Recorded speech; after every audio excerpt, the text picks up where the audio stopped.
happy to be here again. Love Florida, love HamCation, and I know all of you do too. And I'm from Xenia, Ohio area. I live south of Xenia, and I got a couple compadres, and I think my wife's going to come in and talk about something in a few minutes, but she's so busy with it. Got Jim Simpson there, KFAJ, just can't change these calls. I'm getting used to a new call. I said it right, didn't I?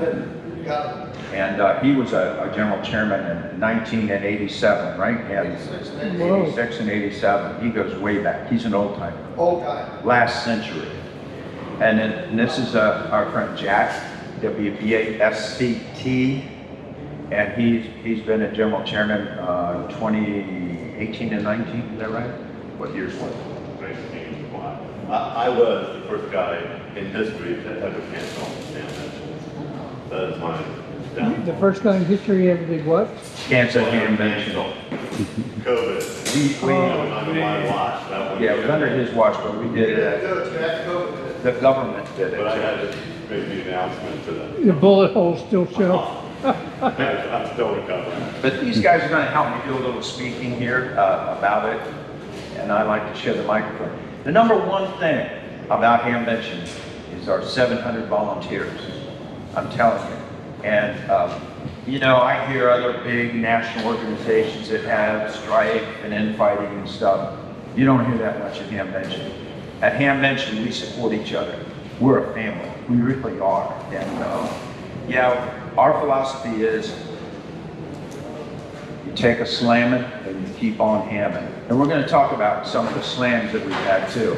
But with that, I really appreciate y'all being here. And I'm just going to do a quick review here, a little bit of nostalgia and a way Hamvention. Was anybody at Hamvention in the, say, the 50s? I don't think so. My dad told me about it, but he didn't really. I want to show you a couple interesting pictures about it.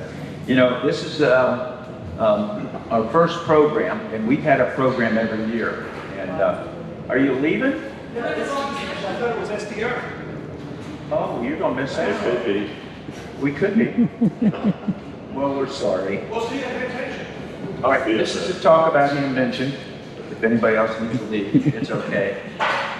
And I don't care if you look at your phones or fall asleep. Just glad you're here because through osmosis, and you might, you know, for those of you who came in late, we have 10 tickets we're going to give away. So pay attention. And those tickets are going to be from questions and things like that. There'll be questions from some of the things that you see here. So this is an early program, and it was only 4 or 5 pages, but now we pride ourselves on a great program. And one of the two people that put that program in is this young lady right here, my lovely wife, was Always Victory. And she's one of the people that puts that thing together. But we're going to talk a little bit more about some of the special things going on there. Anyway, this is where we first held it, Biltmore Hotel. Any of you have been there before? What a great place. It's still there. I believe it's a homeless shelter or something now, isn't it? Sort of. And the Engineers Club of Dayton, which is still going strong, they did it in conjunction. They did it together at these different places. So we had a lot of talks and presentations at the Engineers Club. What was the number one thing that made Hamvention great? What it is? Everybody says, well, how'd you do it? It was the forums. Forums are so important. And people come from all over the world just to present. And as one of the guys who's really involved deeply with setting up forums is that, you know, we give people a chance at a new forum, but we have really, really fantastic presenters. And those of you who all said you've been there before, do you attend any of the forums? Absolutely. Yeah, they're wonderful, aren't they? We are very fortunate. And one of the new things that we're doing this year, and we do every year, you know, we changed the size of the video screens, and we're telling our presenter, use a bigger font. You know, we can't buy any more screens. Use a bigger font, you know, because they come back, oh, your screens aren't big enough. You know, 85-inch screens, you got about, you know, we're just a poor little amateur radio club. We buy all these things. Anyway, moving on, and there's There's some really important people there. But I want you to notice how people dressed back in those days. You know, I mean, at this Hamvention, it was an amazing, it was an elegant event, I think. And there's a couple guys there. I'm sure that some of this stuff is still for sale, probably right out in the flea market. You know. And I've looked at some of these call signs and I've looked them up best I could, you know, in their name tags, but I don't know any of them. And then you can see there's a lot of ladies that were very much involved with Hamvention back then. And that guy on the far right is a famous movie star, but I can't remember his name off the top of my head, but you know, with the black, I'm sure if you think of it, let me know. Then there's what it looked like. Look at all them guys all dressed up. You know, it's kind of funny. I wonder what it's like when you're dressed to the nines and somebody says, you know, I want $500 for that. Well, will you take 4? You know, so and you got that big suit on. Anyway, picture of that, and then heat kit, near and dear, color green. I like the color green for John Deere tractors, and I like that color green for heat kit. And my friend Jack here, I walk with him in a swap meet or a flea market, or I go somewhere and he's not there. I got to call him. I got a green here, so he's on his way. But he restores them, loves them. How many of you ever built a kit when you were a kid? Heath kit? Now. I used Heath. Doesn't matter. Heath Got kit, started on Heath. Heath. Yeah, Heath is great. Yeah. I know when I was a kid, I built a night kit, saved up a bunch of money and from my paper out, and I got just a receiver, and I soldered it, and then I had shorts on in my dad's shop, and I got all these scars on the top of my leg from the solder falling down on it, but I didn't care. It was so fun. And, look at that thing. That's a night kit. That's an amazing night kit. Look at that guy selling it. He knows everybody wants to buy it. That's a pretty amazing key he's got there too. See that, Jack?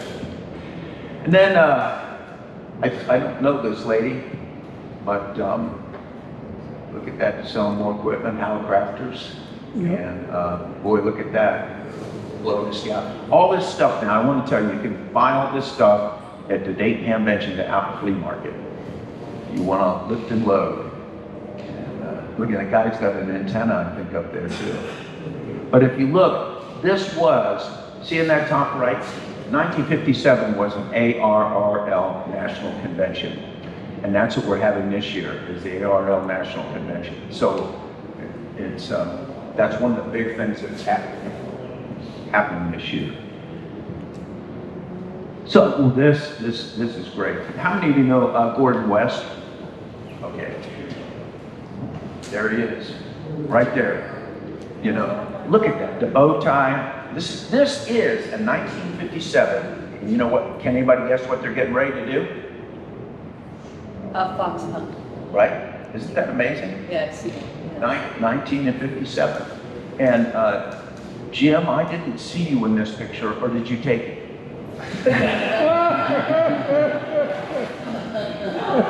God love him. But isn't that cool? Now look at these kids. I mean, if you go on a fox hunt today, is that how you should dress? Isn't that beautiful? So, did you had your hand Yeah, out? was this the first year? No. That's a good question. Oh. 1952 was the first. Okay, take notes on it. So this is pretty exciting stuff, but I need to show that to Gordon. So you see Gordon, who's here? He's Yeah, working. I just saw him yesterday. Great guy, and at dinner last night, and boy, what a powerhouse for amateur radio that guy is. I just am really impressed. I know Bob Heil's in there somewhere too, but we'll get to that. That guy I don't know, but he's about to make, I wish I would have had the picture right after that when all his hair stands straight up on his head. He's somebody important. But you can see the sign, they all have that ARRL National Convention up there. So, and there is at the Engineers Club where we did a lot of these forums, and you know, I think they had everybody scoot close to the aisle so they take the picture. Not really, but what a great start for amateur radio that was. You can see We don't have those kind of dress requirements anymore. But we do ask our membership to, you know, dress nice and not look like all shabby. We like to look, you know, professional, but in a, you know, in a clean sense. Look at this. This is the, any of you DXers? Look at this. Can you read that? That's the DXCC right there. I think I got a zoomed in picture here of the next one. There it is. 1957, DX4, DXCCers. Isn't that cool? Yeah. If any of you are in any of these pictures, just let me know. Okay. And they are happy to meet each other from talking on the air, I'm sure. So, or maybe she just bought that radio. I can't figure out, but they both look. The lady on the right is a lot happier than the lady on the left. So I figured the lady on the right got her money. Anyway, YL Forum. Isn't that impressive? That is very cool. And I sent that to Cheryl Mirror, who's with the YL group. And any of you belong to that YL? Yeah. Good, good. And I talked to Cheryl on the phone yesterday. Do you know Cheryl? She's been such a powerhouse for the YL team.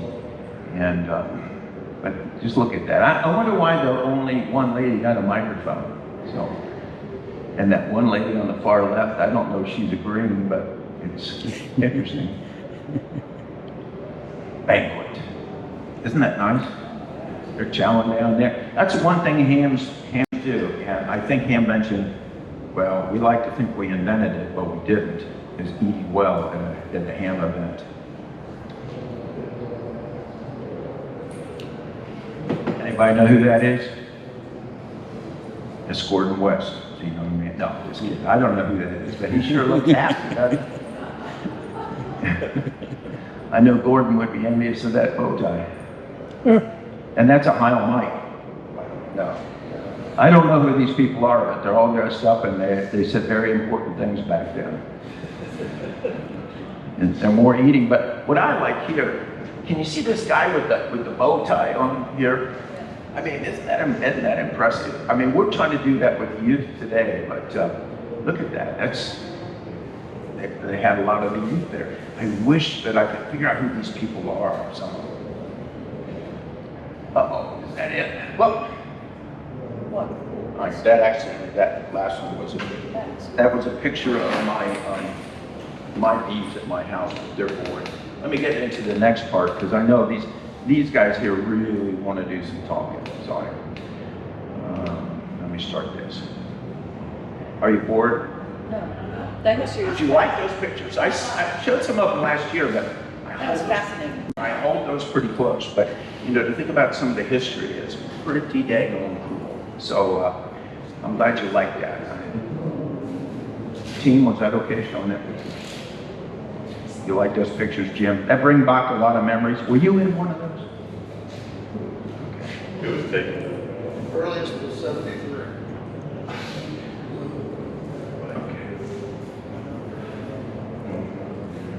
All right, we'll get to the kind of the meat of the matter here.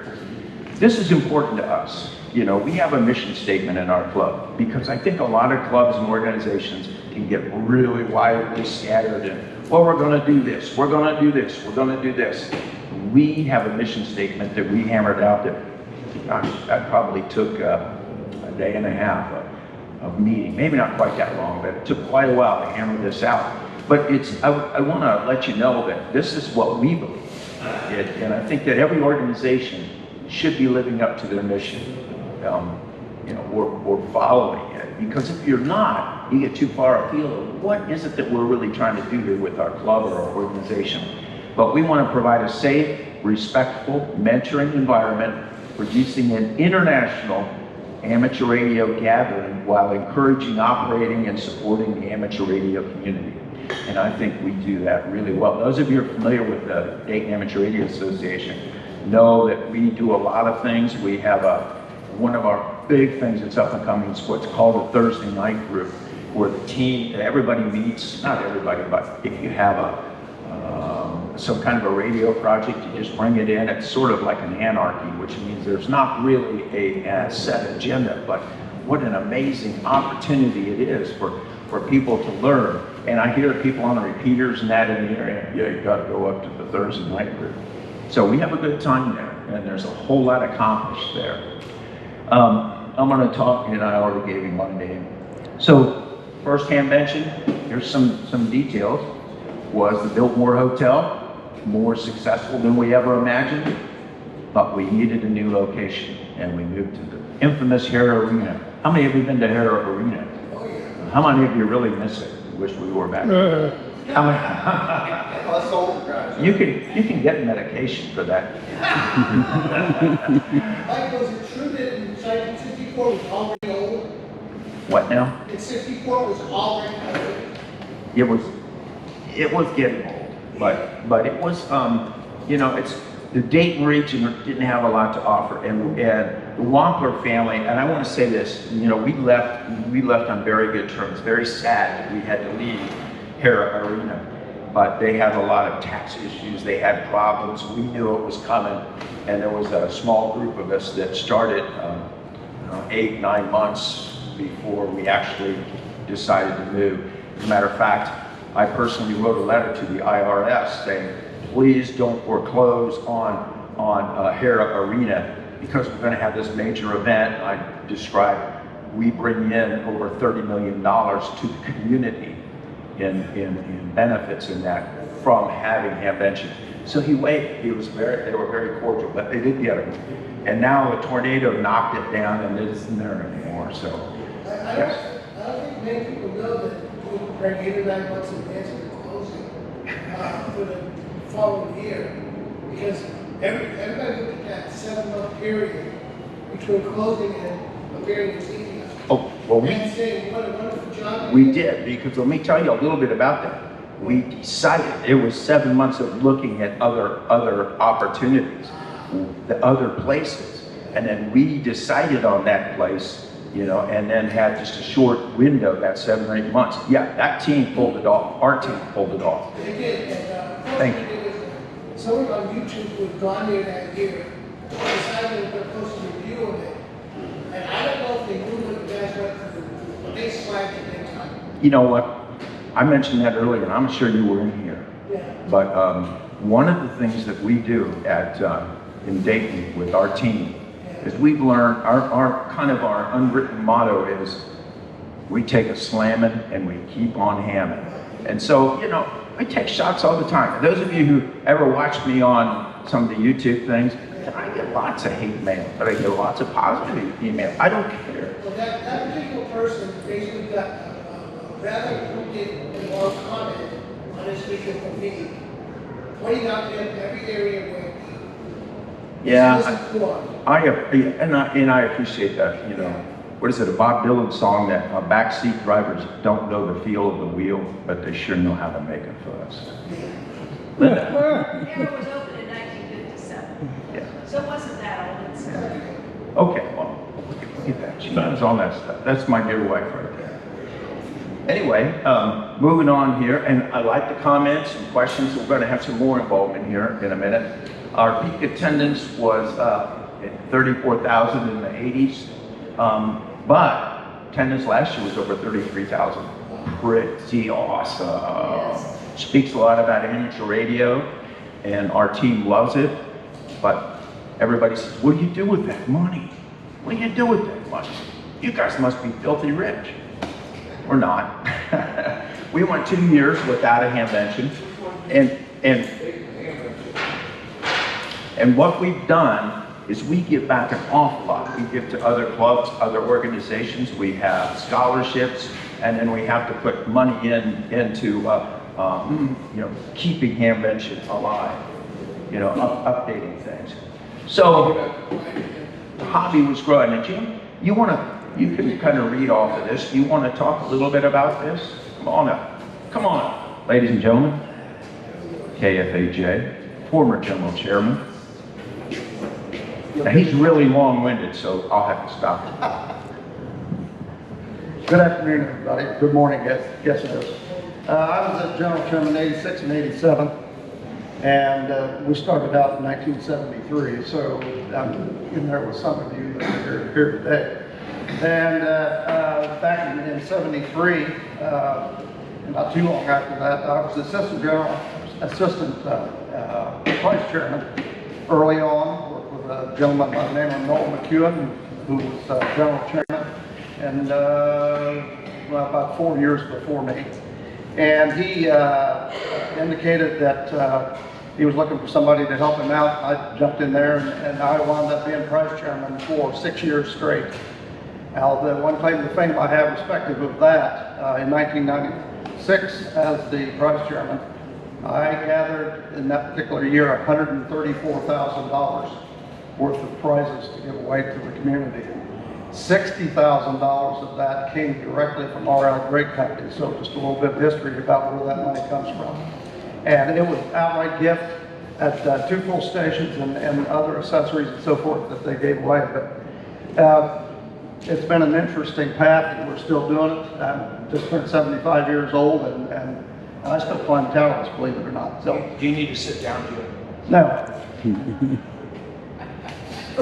Now, just you got to get used to that when he and I are in front of the stand here, because we've had for each other all the time. We've been friends forever. So Hamvention became affectionately known as the Mecca for amateur radio, and clearly that's it. We are the largest in the world. We've been to the second largest a 3 different times. We've been to Japan. One of the stories about that is that we went in there thinking that they were 50,000 plus, because that's what they advertised. Well, it turns out that everybody that goes through the doors, even if they come in and out about 4 or 5 times a day, they're using clickers at the door. Yeah. So we pointed out to Ken Yamamoto that, Ken, how are you counting your total? And he said, well, we use clickers at the gate. And I said, do you realize that that gets multiplied over and over and over again? And he went white. And he looked at me and he said, well, how do you do it? And I said, attendance, sales. And he was flabbergasted that they quit telling people the numbers. So we are number 1 by, in all cases, almost 2 to 1. So that's a good thing for us. The flea market was huge back in the 80s. As an example, we had about 2,200 flea market spaces at one point. We still have about 1,600 flea market spaces at the Hamvention, and we do very well with that. It's in the infield, for those of you that have not been there, and we fill that up pretty readily over here. Why do people attend Hamvention? I think variety. We have a little bit of everything. One of our mottos is, with the flea market in particular, if you don't find what you're looking for in Dayton, it doesn't exist. Because if you've ever been through the flea market, and I understand from your hands earlier that many of you have been, stuff that you find in our flea market is unbelievable. I mean, and it's not all amateur radio, but predominantly it is. And so people, a lot of people come just for the flea market. I work with P&R Communications, which was my employer for 6 or 7 years, and in sales. So I've sold a lot of Motorola radios, but every year since I can remember, clear back to when I first started out in '73, that they were involved in the flea market. Every year that they bring in their commercial stuff, and by the time they left, they have an empty truck predominantly. I have one friend that came in with about, a van load of stuff, and he sold everything that he had in his van, and then he went out and bought another $8,000 worth of stuff to take back home. So he emptied it, and then he refilled it with stuff he bought at Hamvention. So why do we attend? Versatility, you know, it is. Why do you guys attend? Good question. I attend, well, I love ham radio, but I love to attend, see our friends from across the nation, because everyone goes to Dayton, and our friends from Europe. Around the world. Yeah. We are an international event. We have typically 50 different countries represented. We've been as high as 60 countries in the past. These days, it's a little more difficult to get people from just about every country to come and see us. for any number of reasons. Logistics predominantly is what makes it difficult. Every year we send letters out of invite, otherwise they can't come. In some countries, they have to be invited. So we do that as well. Anybody that requests that, we do that for them. We have an international banquet. And we have an international banquet that we go to. So, And Jim, we got the international chair. chair right there. Diane, yeah. Diane Allman. Stand up, Diane. Diane, all that young lady here, I'm giving you a call, I don't know it. An extra class call, and her husband. I actually have a lot of committee members that really work hard. They actually do a lot. I'm sure that's true. You know, like. And then her, Committee members that do a lot of pre-work and like, so very cool. I don't do much. Diane, thanks for being here. She's one of the nicest people on the planet. She's much nicer than her husband. Well, I'm going to introduce, he is my friend, regardless of what I say about him. He is also a past general chair. And I might point out, Rick, Mike, myself, and our friend over here have all been past chairs. So we run the show, we know where it is. I am the oldest. There's two people, that Noel McEwen and one other, that has been general chair before me and still around. So I turned 75 in January. Believe it or not, I still climb towers. Climbs mine. You got it. Yeah, I have my put up his. Anyway, enough said for me, and Michael, carry on. Thank you. All right, we may have you back up here, Jim. So, were there any other reasons? I wanted to finish that. Were there any other reasons why people attend Hamvention? Yes, sir. Oh, you want the microphone? No cuss words, no swear words. I'm Ken from K2K, and I've never been to Hamvention. Yeah, right. And when I finally moved over to Xenia, I said, I gotta go. I always come here. I live in Florida, ex-New Jersey. It was the best convention I've ever been to in my life, and I've run a lot of them around the world. They gave Friday off to the school kids so they could work the event. The police and the sheriffs were out to help us all get into town and find parking. I have never seen such a great community turnout ever in my 82 years as I have in Xenia because of Hamvention. I've been back every year since. My calendar wasn't going to let me go this year, but I'm going to rethink it. But if there's ever a place you ought to go if you're into ham radio and you want to see good municipal work, go to Xenia for Hamvention. Wow. Thank you. You got that all on film, right? Got it. Excellent. Yes, sir, back there. I go for 3 reasons. Reason number one is obviously the forums. Forums are loaded with information. There's a great variety of them. You always find something you're interested in at a forum. Secondly is, if you're going to introduce new equipment, you're going to introduce it to your place. I can't go to Tokyo, but I can go to Dayton. So one license is going to be introduced to Dayton and Tokyo these days. The third reason, believe it or not, especially with eating, food. The food vendors are fantastic. I mean, I did go the last couple of years now, and I know it was volunteers and local organizations opening to food out of town. So your expectations will go. Excellent. We have out there at the fairgrounds, it's just, the variety is great, the quality of the food is great, the people working it are great. I mean, it can't be food. Thank you. We worked, actually, that was a very high priority. And I was in a meeting with with the gentleman that we work with at the fairgrounds. And we're beginning to hammer out what we're going to do in the next few years. And we always talk about food because what's important to hams? Good food. Remember the picture in 1957, chowing down? What about field day? One of the two important things in field day, the most important thing is who's going to be the cook and what are we going to eat and what time.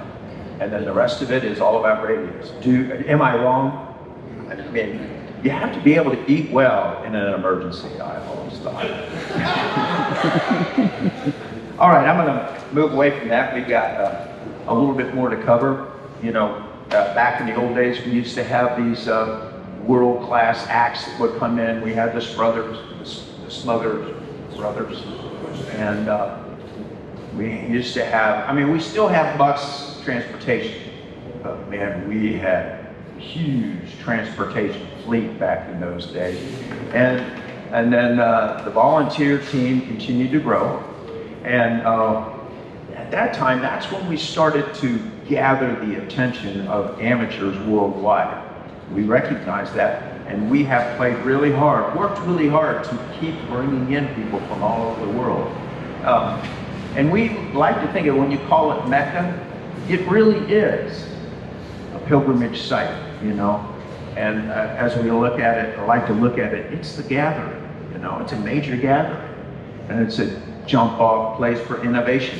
You know, I had one of the people I had breakfast with this morning, Reinhardt, who owns and designed the RF Kids amplifier. I don't know if you've looked at him, but he's really excited. And he told me today, you know, we're going to donate a major prize this year. I'm going to donate one of these amplifiers to give away at the prizes. I mean, people are coming to us and trying to help. They understand that amateur radio has several important pillars. HamCation is an important pillar for amateur radio. You know, that the ARRL, the FCC, every smaller club that's out there has to keep it alive. But clubs are, to me, one of the #1 things. So I want to hear 2 good memories from 2 people, really great memories. And okay, you get your hand up first. Oh, I'm sorry. Okay, my favorite one was at the arena, and it was the first contact for G-Star from Japan. And they had to speak, Icom had to speak Japanese over to them. And it was the first contact on G-Star. And I'll never forget that. Wonderful. That's wonderful. You in the back there with your hand up. Hi, my name is Rick, WSAG. About 5 years ago, I was standing in the line where people were coming into Hamvention for that first morning of that Friday. 2 of the things that I really like to see at Hamvention are the brand new hams that are there for the first time, to see how they're looking at all of this, and also the people that are at Hamvention for the first time. I mean, a lot of people have been there before, but seeing the guys for the first time is one of my joys. And I shook hands with this guy at 9 o'clock in the morning on Friday. He said, "I'm so tired." I said, "Hamvention's just started. What are you so tired about?" He says, "I couldn't sleep all night long. I'm so excited, but now I'm tired." That was my good memory. That's a great story. I give you just since I got the microphone, 2 brief things. How many of you were there when the sewer line broke in there? I was the general chairman, and I had to make some pretty crappy decisions. And then I think my other fun memory is I'm walking out with somebody out from one building to another, and I overheard somebody say that were coming in. He's looking at his watch. He says, "Well, you know, my daughter's getting married right about now, and I hope it's going well." Yes. With the sewer guy, was it you who said it or somebody else? Because it was the year or something of they said of the rapture. Yeah. So it says, instead of the year of the rapture, it was the year of the rupture. I probably did say that in one of the videos. Yes, sir. Michael, you mentioned about the guy with his daughter getting married. My younger daughter's husband-to-be at the time came to me, of course, to ask for my daughter's hand in marriage. And I said, "Well, when do you plan on getting married?" This was when the Hamvention was at the end of April. And he gave the dime, and I said, "Well, I'll march her down the aisle, but that's it, buddy." And he said, "What do you mean?" I said, "Well, that's Hamvention. They changed their wedding to 4994. In other words, earlier in the month instead of later in the month." And anyway, that's our friend Jay. He works with us at Hamvention, works on forums and wherever we need him. He is a retired Marine Corps officer, graduate of the Naval Academy, and he is leading a de-expedition to Guadalcanal on behalf of the Marines here very soon, right, Jay? So keep an eye out. And he's my friend. He's our friend. He's part of our family. Remember I told you what is the glue that holds all this together? Teamwork and respect for each other. We may disagree. Jack may get on my case, but in the end he goes, I love you, man. I just wanted to tell you, you're not doing it right. But we have to listen. We talk about those things. Right, Jack? Lively conversation. Yeah, but it's all good.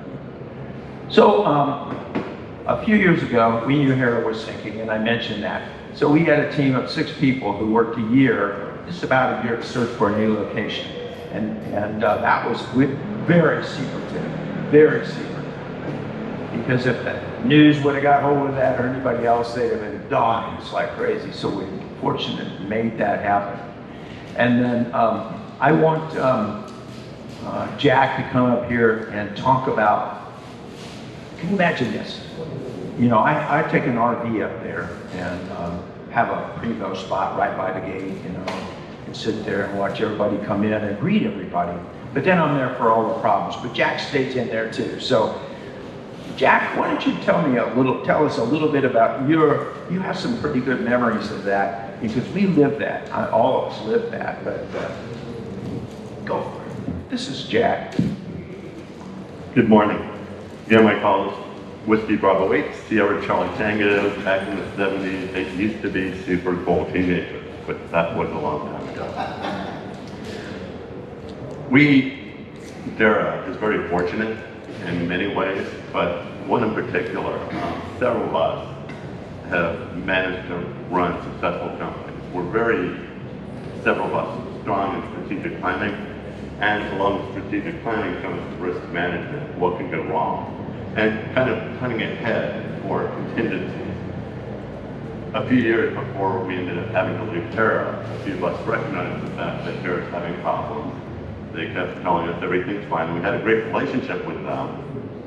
The challenge was the writing was on the wall. So a few of us got together and started putting together some contingency plans. When we finally got notice that Harold was going to close and we couldn't have Hamvention there anymore, we had less than 9 months, it was closer to 7 months, to put things in place to move to another location. And because a few of us had the foresight, we had several places identified as no real big plans, but a couple of contingency plans laid out that we were able to start executing on. Now, we were very fortunate in that 7 months of notice, we were actually able to move a show that hosted about 33,000 less people from one venue to another venue. It was a tremendous amount of work. I was the Assistant General Chair that year.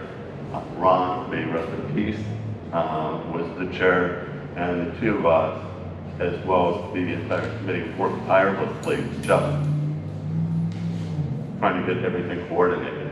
A lot of chaos. In the military, I believe it's called organized chaos. You guys can correct me, but it was organized chaos. One of the big challenges is there were so many tasks to be done that many of us had to work independently, and we'd meet once, at least weekly, ensure what's going on, but a whole lot of independent work, a whole lot of people making big decisions on behalf, and we were all trusting each other, and we were able to pull this off. It was an incredible feat. I'm very, very proud to have been a part of it.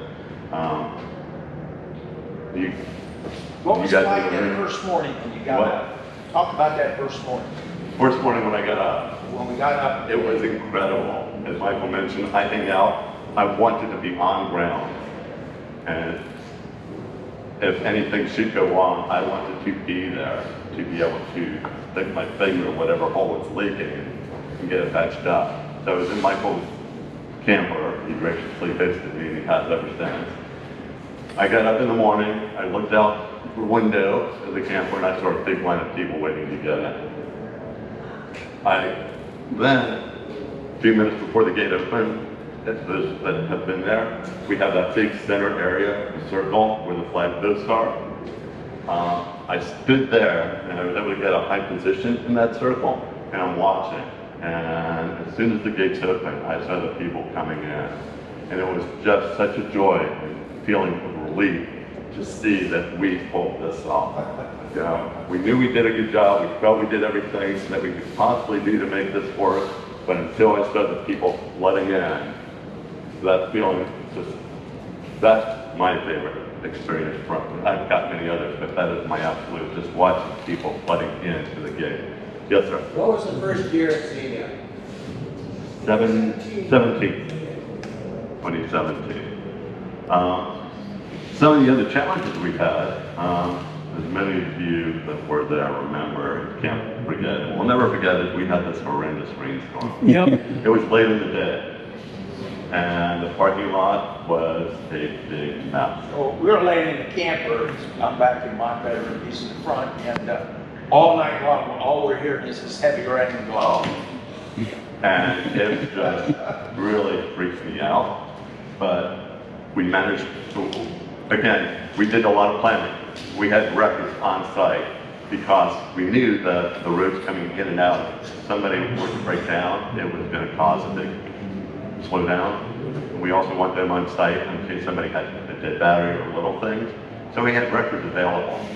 And thank goodness we had the foresight to have those records. It took a while, but we got everybody out. We also, nobody paid for the record service. We put the bill for the record service. You guys were coming to visit us, we felt responsible. Since then, we have changed and made changes to the fields. We've got some good solid bases out there. Ever since, we have not had a problem. Thanks very much. Show what we did. The good news is, the first year, if we're gonna have a problem, I wanna have the problems early on. I wanna be able to deal with it. And the first year, people can be pretty forgiving. If this would have been 10 years without an issue, we would have had that mess 10 years down the road. We might have had big spikes of forgiving. So we worked. Well, it was unfortunate. I consider ourselves being fortunate having that issue come up when it did, so we can get ahead of it. It's been mentioned a few times, and you mentioned it, that the folks out in the Green County have been very good at working with us. They assisted us with getting the infield, the grindings in the infield, and the other fields kind of taken care of. But that was our biggest issue that year. There were a few other little things, but not major. So, again, very exciting, a lot of work, very grateful for everybody that supports us. And I'm going to turn it back to Mr. Coleman. Spent. Anybody got any ideas how much money we spent to improve the infrastructure? It's item number 2. We sunk, and we still continue to sink money in. We're probably well over $300,000 in terms of investment. I'll wait till they're done talking back there.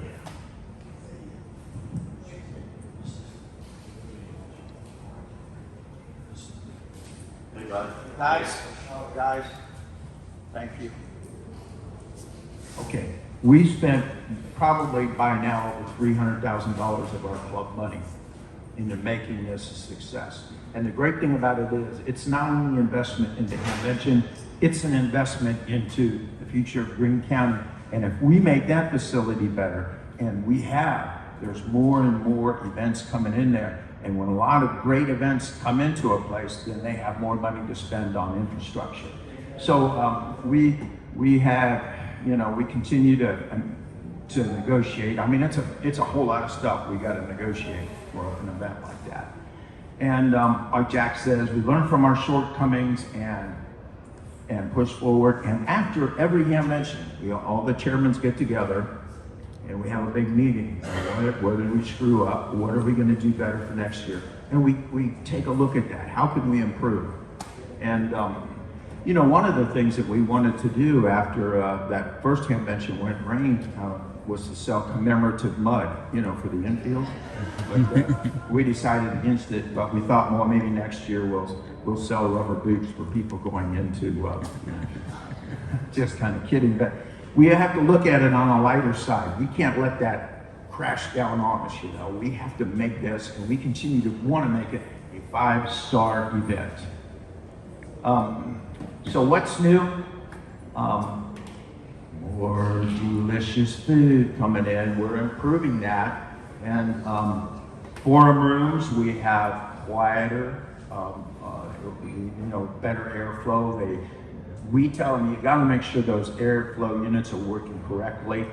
But the careful thing is now that we don't have like one guy come up and say it's too hot, and another come up and say it's too cold. We have, a way that we have to do that so that we don't, upset everybody. So parking and transportation. Anybody had a real problem getting in there after the first year?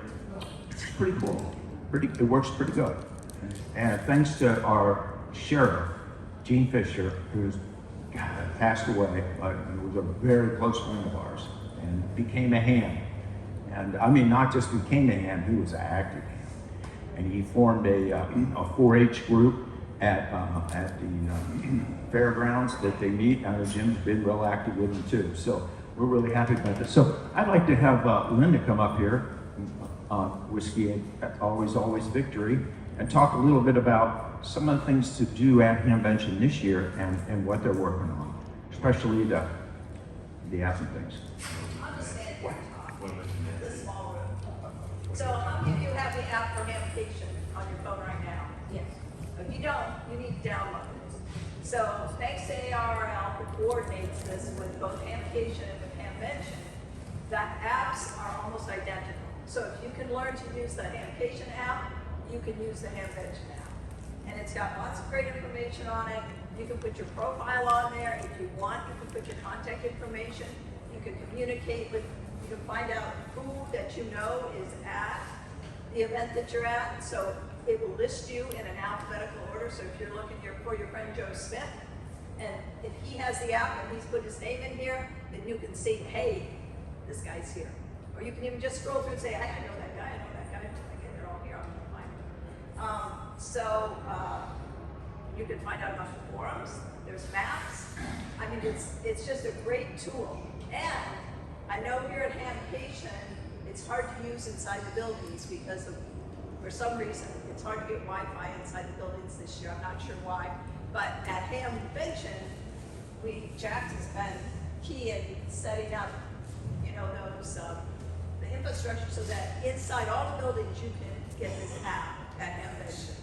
So that's really encourage you to get that. And we started this when Rick Moldow was the chairman of Hamvention. So this was one of the things that was new to Hamvention when he was chairman.